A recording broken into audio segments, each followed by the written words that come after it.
ગોધરા ખાતે પંચમહાલ યુથ કોંગ્રેસ દ્વારા દાહોદ જિલ્લાના તોરાની ગામની પ્રાથમિક શાળાના આચાર્યએ 6 વર્ષની બાળકીની દુષ્કર્મ આચરી હત્યા મામલે મૌન રેલી યોજી ઘટનાને વખોડી. દાહોદ જિલ્લાના સિંગવડ તાલુકાના તોરાની ગામની પ્રાથમિક શાળાના આચાર્ય ગોવિંદ નડે શાળામાં જ અભ્યાસ કરતી ધોરણ 1ની 6 વર્ષની વિદ્યાર્થીની પર દુષ્કર્મનો પ્રયાસ કર્યો હતો. વિદ્યાર્થીનીએ બૂમાબૂમ કરતા તેનું મોઢું દબાવી તેની હત્યા કરવામાં આવી હતી. સમગ્ર ઘટનાથી લોકોમાં રોષ જોવા મળી રહ્યો છે અને આરોપીને ફાંસી આપવાની માંગ ઉઠવા પામી છે. પંચમહાલ જિલ્લામાં ગોધરા ખાતે યુથ કોંગ્રેસ દ્વારા ગોવિંદ નટને ફાંસી આપોના બેનર હાથમાં લઈ રેલી યોજી હતી. રેલી ગોધરાના વિશ્વકર્મા ચોકથી નીકળી ગોધરાના જુદા જુદા વિસ્તારોમાં ફરી હતી. મૌન રેલી યુથ કોંગ્રેસ પ્રમુખ મિકી જોસેફના નેતૃત્વમાં યોજવામાં આવી હતી. રેલીમાં મહિલાઓ, યુવાઓ, કોંગી કાર્યકરો, આગેવાનો, હોદ્દેદારો મોટી સંખ્યામાં ઉપસ્થિત રહ્યા હતા.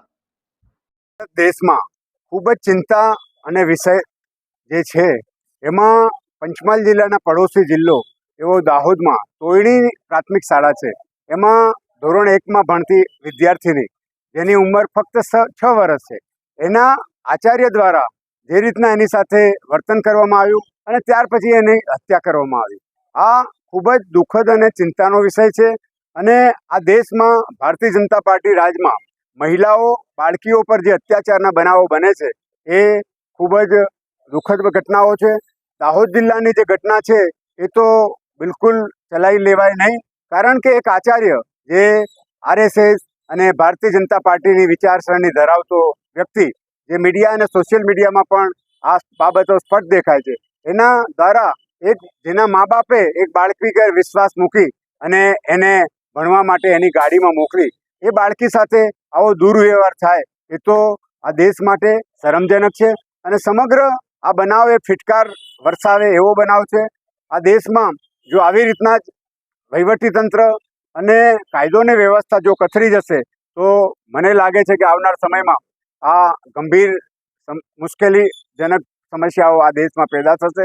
આજે પંચમહાલ જિલ્લામાં યુવક કોંગ્રેસના માધ્યમથી યુવક કોંગ્રેસના પ્રમુખ મિકાઈલ જોસેફ અને સમગ્ર ટીમ અને સિનિયર કોંગ્રેસના લીડર દ્વારા આજે અમે એક મૌન રેલી કાઢીને એક પ્રતિસ્થાપિત કરવા માંગીએ છીએ કે આ ભારતીય જનતા પાર્ટીના શાસનમાં જે કાયદો અને વ્યવસ્થા તૂટી ભાંગ્યા છે અને એની વિચારસરણી ધરાવતા લોકો જ જે આવા ઘટનાઓને અંજામ આપી રહ્યા છે એ ખૂબ જ દુઃખદ બાબત છે.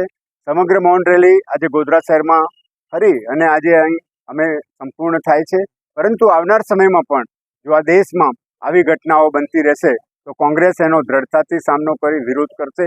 મારે તો એ કહેવું છે કે જ્યારે મમતા બેનર્જીના પશ્ચિમ બંગાળમાં જે રીતના બનાવ બન્યો એનો વિરોધ ફિટકાર એ સૌ કરે, પરંતુ જ્યારે ગુજરાતમાં અને આદિવાસી વિસ્તારમાં આ બનાવ બન્યો ત્યારે ભારતીય જનતા પાર્ટીનું શાસન, એના પદાધિકારીઓ, ધારાસભ્યો અને આટલી બધી લોકસભામાં મહિલાઓ જીતી છે, આટલી બધી વિધાનસભામાં મહિલાઓ જીતી છે, આ મહિલાઓ ક્યાં ગઈ? એ પ્રજાના મતો લઈને જીતી છે તો એ મહિલાઓએ સામે આવવું જોઈએ અને એણે આ સાચી હકીકતનો દ્રઢતાથી વિરોધ કરવો જોઈએ. ગઈકાલે જસવંતસિંહ ભાભોર સાંસદે પણ અનામત વિરોધીની વાત લઈ કોંગ્રેસનો વિરોધ નોંધાવે છે, પરંતુ તમારા સાંસદીય વિસ્તારમાં જ્યારે આવી દુઃખદ ઘટના બની છે અને તમારી સાથે તમારી ચૂંટણીઓમાં તમારા શાસનમાં કામ કરતા લોકો આમાં જ્યારે સંકળાયેલા છે ત્યારે તો આનો વિરોધ નોંધાવવો જોઈએ. ત્યારે દિશા ભટકાવવાનું કામ આ ભારતીય જનતા પાર્ટી અને એના પદાધિકારીઓ કરે છે.